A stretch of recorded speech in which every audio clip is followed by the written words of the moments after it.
got a little early start today, so I'm gonna hit the gym, then I'm gonna be headed to work.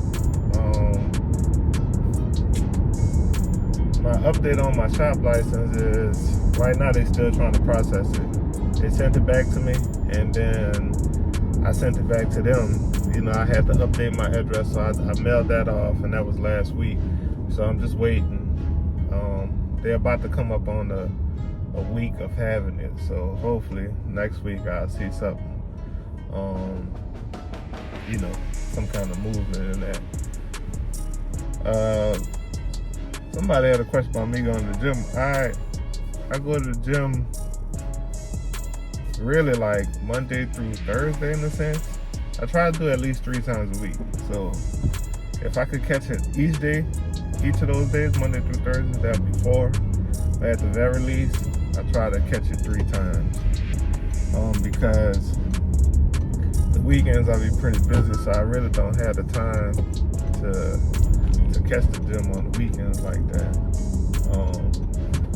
So in the morning, for those 4 days, I try to catch it before I go in. So that's typically what I do. And you know, I do certain days, certain parts of the body, and then sometimes, in order for me to catch like each body part twice, I gotta double up. So like some days I'm gonna focus on the arms while doing my legs. Then the next day I'm gonna focus on my chest and back, right? And then the third day I'm gonna focus on my legs and my arms again, or something like that, you know. Because I just have 4 days, so I'm gonna try to double up on some things. And sometimes I probably do something 3 times, like my legs. I'll do that 3 times in a week. So I do it on Monday, and I might do it on Wednesday and double back on Thursday to do some extra, you know. It just depends on how I feel. So that's pretty much how that goes. So that's what I'm about to do now. I just pulled up to the gym, so about to head out.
Alright, just finished my workout. About to head to the house, take a shower before I go to work.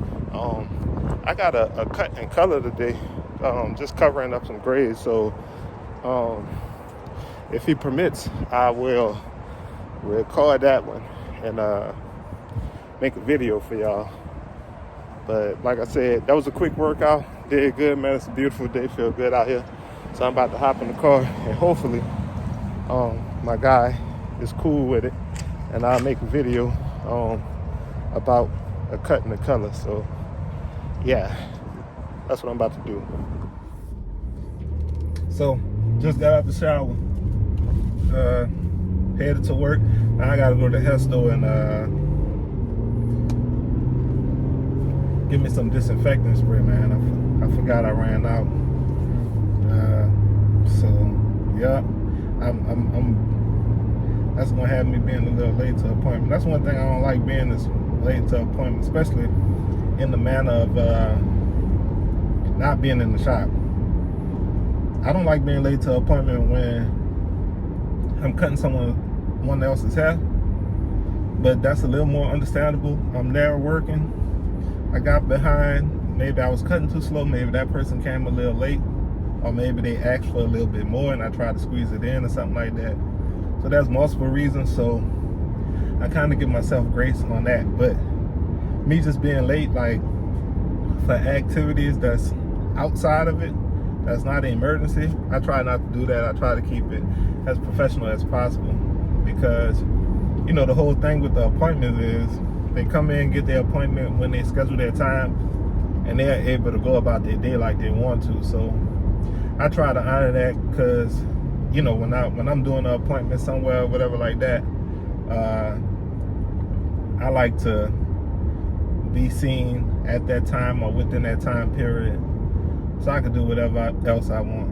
And I know it probably take away from some of the extra talk, but to me, if that person really want to chill or whatever, you know, they can do it after their appointment is finished. They can stay a few more minutes, or they can come in a little bit earlier and get that talk in, you know, the shop talk or whatever. But besides that, like I said, I really just be trying to be prompt.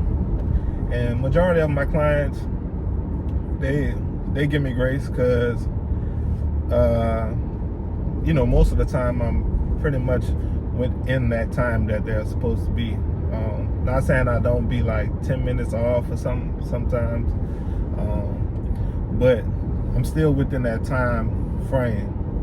So that's one of the feedbacks I get from my clients. Majority of the time, they like the fact that when they have an appointment, I'm gonna be there. I don't cancel much, and then 9 times out of 10, or maybe lately it's probably 8 times out of 10, I'm gonna be prompt, right on time, getting them in and out. So just consider that on in your field. You know, if we're trying to be on a certain level, especially increasing our pay, you know, we need to consider the stuff outside of the haircut services to make our day better and our pay better.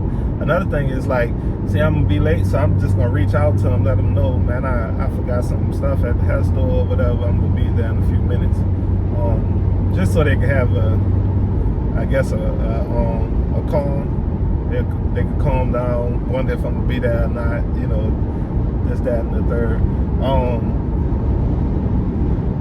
And even with that, man, sometimes you don't even have to give too much detail or why you late or whatever, you know.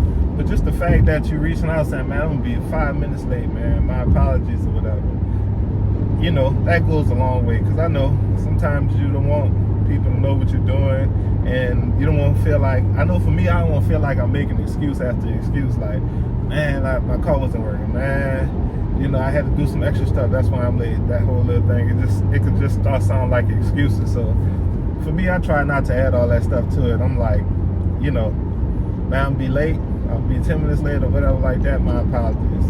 And, you know, point blank period with that. And I think it's cool, you know.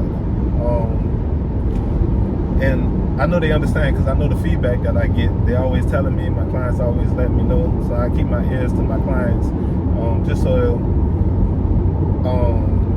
you know, I can know how to model my business after those people. That certain type of person that I'm trying to attract, when I feel like or hear something that they say, I listen to it, and that's what I'm trying to model my thing after, you know, my brand after. So I mean, this, to me, this is real important for beginning barber, or whatever stage you are as a barber, because for me, starting off, I ain't hear stuff like this, mainly because it wasn't big on YouTube and all that social media. But now that it is, I'm sure you probably hear it in other spots. Man, this is some real stuff, because you might not think it's just, you know, that simple, or those little details matter. Man, they go a long way, coupled with your good service. I mean, your good, you know, with your talent as far as cutting hair. It's not just the cutting hair alone that make you elite. It's about the service that you offer with it, you know. So just keep that in mind. So I'm about to be going to get this disinfectant spray, and then start my day off.